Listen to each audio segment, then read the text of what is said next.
Perkenalkan, nama saya Sabila Araminta Apta dengan NIM B11 2020 06233. Di sini saya akan mempresentasikan hasil kerja saya mengenai bisnis model kanvas. Di sini usaha saya beri nama Sambal Juragan. Pada saat ini sudah banyak sekali bisnis yang diminati oleh para wirausahawan, terutama mereka lagi berlomba-lomba nih membuka bisnis di bidang kuliner ataupun minuman. Nah, mengapa mereka pada berminat? Karena bisnis ini di bidang food and beverage ini memiliki potensial yang cukup tinggi dan target market yang sangat luas. Dibuktikan dengan kenaikan lonjakan yang sangat tinggi setiap tahunnya. Dari data yang saya peroleh pada Badan Pusat Statistik mengenai PDB industri makanan dan minuman pada tahun 2020 hingga 2022.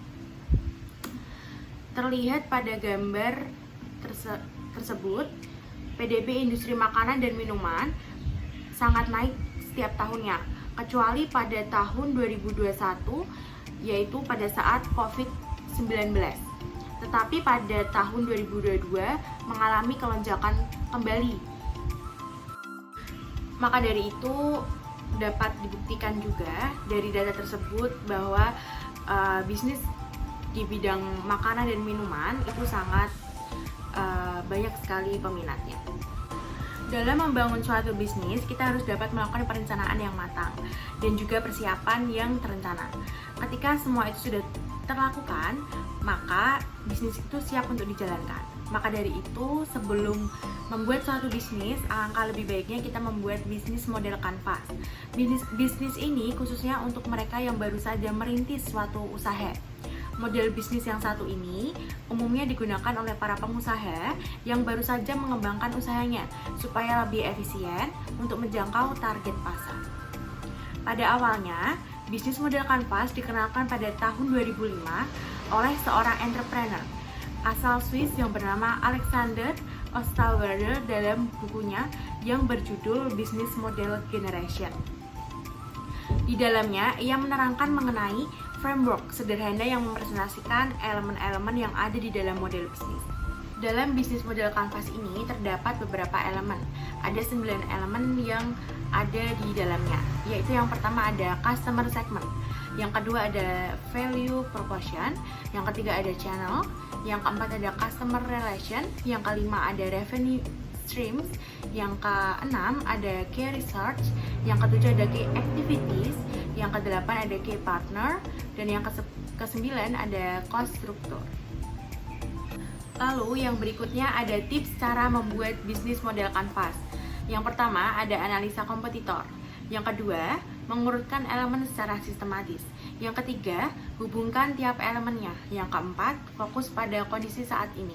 Yang kelima, kita dapat melakukan review. Oke, tadi kita yang pertama ya, ada analisa kompetitor. Kita dapat menganalisa pesaing bisnis kita atau kompetitor kita. Jadi kita dapat melihat dari sisi keberhasilan ataupun kegagalan dari kompetitor kita sebagai sebuah pembelajaran untuk bisnis kita ke depannya. Melalui informasi tersebut, kita dapat mengetahui celah yang dapat dimanfaatkan untuk mengembangkan bisnis dan menjangkau pasar secara lebih baik dibandingkan kompetitor kita. Yang kedua tadi ada mengurutkan elemen secara sistematis, yaitu kita dapat membuat 9 elemen di atas tadi secara sistematis agar kita dapat mengetahui manakah prioritas yang harus dijalankan terlebih dahulu. Kita juga dapat menyusun strategi bisnis kita, lalu juga menentukan target waktu yang jelas serta tujuan bisnis kita itu apa. Begitu. Lalu ada yang ketiga, hubungkan tiap elemennya. Menghubungkan tiap elemen yang ada bisa membantu kita dalam menyusun strategi yang tepat. Setiap elemen dalam model bisnis kanvas ini harus terhubung dan mendukung satu sama lain. Yang keempat, tadi ada fokus pada kondisi saat ini. Kita dapat membuat sebuah strategi bisnis untuk kedepannya, akan tetapi lebih baik untuk fokus ke dalam penyusunan strategi dengan kondisi sekarang. Sebab kondisi bisa saja berubah-ubah sewaktu-waktu. dengan berbagai macam faktor, misalnya saja perubahan konsumen ataupun munculnya kompetitor baru. Oleh karena itu, penting untuk selalu fokus menyusun strategi dengan kondisi saat ini, supaya perhitungannya lebih tepat. Lalu tadi yang kelima, ada melakukan review. Setelah selesai menyusun kerangka, kita harus menyesuaikan semua elemen saling berhubungan. Kemudian melakukan pengecekan ulang. Dengan melakukan pengecekan tersebut, kita dapat membantu untuk memeriksa kekurangan dan juga memperbaiki apabila dirasa kurang tepat. Lalu kita ke slide selanjutnya, yaitu ada kelebihan menggunakan bisnis model kanvas. Yang pertama, ada mudah digunakan. Yang kedua, lebih terfokus. Yang ketiga, memiliki visual yang simpel dan menarik. Yang keempat, yaitu fleksibel. Lalu kita ke pembahasan yang kelebihan tadi ya.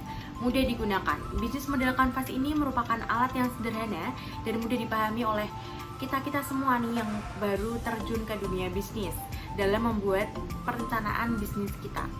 Lalu ada yang kedua, memiliki visual yang simpel dan menarik. Model bisnis yang satu ini mempresentasikan strategi secara visual sehingga memudahkan kita untuk memahami dan mengevaluasi perencanaan bisnis baik secara keseluruhan. Yang ketiga, ada fleksibel. Bisnis model kanvas ini menjadi pilihan yang cocok untuk para pemula, bagi pengusaha atau pewirausahawan, karena kita dapat mengubah isi dari setiap komponen untuk mengikuti kebutuhan bisnis yang berubah-ubah. Lalu ada yang keempat, lebih terfokus.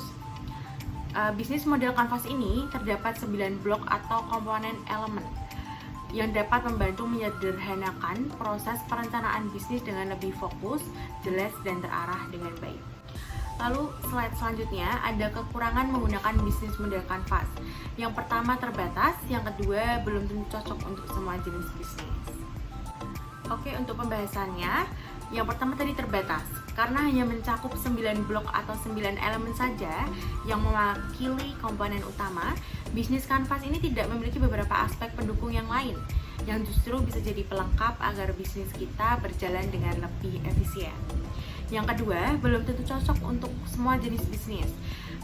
Bisnis model kanvas ini mungkin tidak sesuai dengan semua jenis bisnis, terutama untuk bisnis yang lebih kompleks, lebih unik, dan juga inovatif.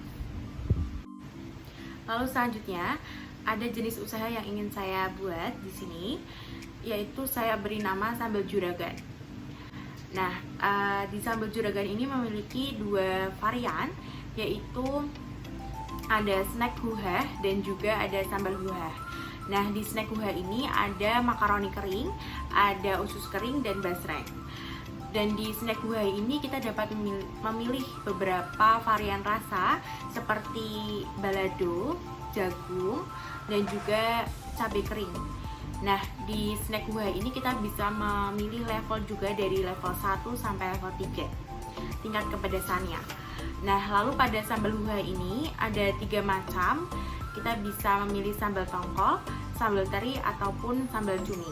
Di sini kalian bisa request menggunakan petai atau tidak, dan juga bisa request tingkat kepedasannya seperti apa, begitu.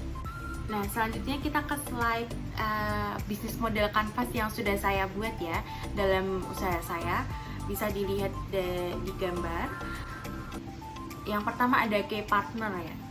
Di situ tertera produsen makaroni, usus, basreng mentah. Yang kedua ada supplier cabai mentah, bawang putih, bawang merah, cumi, ikan tongkol, dan ikan teri. Yang ketiga ada reseller sambal cumi dan makaroni. Yang keempat ada e-commerce seperti Shopee, Tokopedia, dan TikTok Shop. Yang kelima ada toko plastik. Yang keenam ada pihak ekspedisi seperti JNE, JNNT, dan juga Si Cepat. Yang kedua, poin kedua ada key activities. Yang pertama ada membeli bahan baku. Yang kedua ada pengolahan produk aneka rasa. Yang keempat ada pengemasan produk. Dan yang kelima ada penjualan produk. Pada poin ketiga ada key research. Yang pertama ada pegawai ahli. Yang kedua ada peralatan produksi. Yang ketiga ada kantor, dapur, dan gudang penyimpanan bahan baku. Yang keempat ada cost struktur. Yang pertama itu ada biaya produksi. Yang kedua ada biaya gaji pegawai. Yang ketiga ada biaya kemasan dan pemasaran atau promosi. Lalu poin selanjutnya ada value proposition. Memiliki berbagai macam varian rasa dan tingkat level kepedasan. Yang kedua, harga yang terjangkau dan relatif murah dibandingkan kompetitor lainnya. Dan juga ada yang ketiga, kemasan produk menarik. Lalu ada poin yang ke-6, ada customer relationship. Yang pertama ada memberikan promo gratis ongkir dan diskon. Banyak sekali kan remaja atau pembeli itu zaman sekarang mencari voucher atau diskon. Lalu yang kedua ada giveaway bagi para pengikut di Instagram. Yang ketiga ada memanfaatkan media sosial berkomunikasi dengan pelanggan. Yang keempat ada pelayanan yang ramah. Lalu di poin ke-7 ada channel. Ada media sosial seperti WhatsApp, Instagram, TikTok. Lalu ada website toko, ada e-commerce seperti Shopee dan TikTok Shop. Lalu ada minimarket, mungkin itu menjadi opsi yang terakhir. Lalu yang ada option yang ke-8 ada customer segment. Yang pertama ada penggemar pedas. Biasanya remaja zaman sekarang kan pada sukanya pedas. Dan juga mahasiswa dan generasi milenial. Lalu ada poin terakhir, ada revenue streams, yaitu pendapatan dari setiap penjualan sambal juragan dan makaroni pedas. Nah, dengan tadi setelah saya membuat BMC saya, bisnis model kanvas untuk bisnis saya menemukan solusi. Yang tadinya saya menemui permasalahan ketika saya ingin membuat bisnis saya. Seperti saya tuh belum mengerti segmen konsumen bisnis saya, lalu saya juga masih bimbang nilai apa atau keunggulan apa yang bisa saya jual agar produk saya itu berbeda dengan yang lainnya. Tetapi dengan membuat bisnis model kanvas ini, saya menjadi mengerti apa yang harus saya tunjukkan, apa yang harus saya unggulkan dalam bisnis saya agar berbeda dengan kompetitor saya. Seperti contohnya dengan menawarkan value yang sifatnya unik kepada para pelanggan. Lalu di sini saya mempunyai beberapa keunggulan yang dapat saya tonjolkan, seperti saya mempunyai berbagai macam varian rasa dan pilihan level. Lalu juga saya menyediakan para pecinta pedas ada jajanan snacknya ataupun sambalnya, dan juga bisa request para pelanggan atau customer begitu.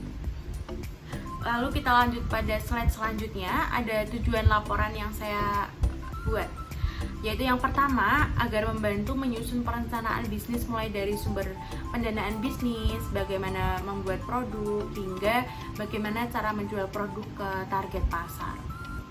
Lalu yang kedua, dapat mengenal apa itu perencanaan bisnis model kanvas seperti beberapa elemennya, yaitu ada customer segment, ada value proposition, channels, customer relation, revenue streams, key research, key activities, key partner, dan cost structure. Yang ketiga, saya menjadi tahu memetakan arah bisnis saya ke depannya. Sudah banyak yang terbukti juga berhasil menerapkan metode ini serta membantu membangun suatu bisnis untuk membuat model bisnis yang terbaik. Lalu yang keempat, setelah saya mempelajari, lalu saya dapat mengimplementasikan langsung ke dalam usaha yang saya buat, sehingga saya dapat membuat bisnis plan sebelum memulai usaha yang dapat membuat kita mengerti bagaimana rencana strategi bisnis saya. Nah, ini saya di sini akan mengenalkan produk yang akan saya jual nantinya. Kita bisa lihat gambar yang sudah saya presentasikan. Yang pertama ada sambal cumi, dan nanti kita akan mempackingnya dalam bentuk plastik botol seperti itu. Lalu ada sambal tongkol, ada selanjutnya sambal teri. Lalu untuk snacknya ada makaroni buah dengan pilihan level 1 sampai 3. Lalu gambar yang selanjutnya ada usus dengan pilihan level 1 sampai 3. Lalu selanjutnya ada yang terakhir basreng dengan level 1 sampai 3. Mungkin jika memungkinkan nanti ke depannya saya akan menambah beberapa varian lainnya untuk melengkapi varian pedas di sambal juragan ini agar customer atau pelanggan itu merasa senang.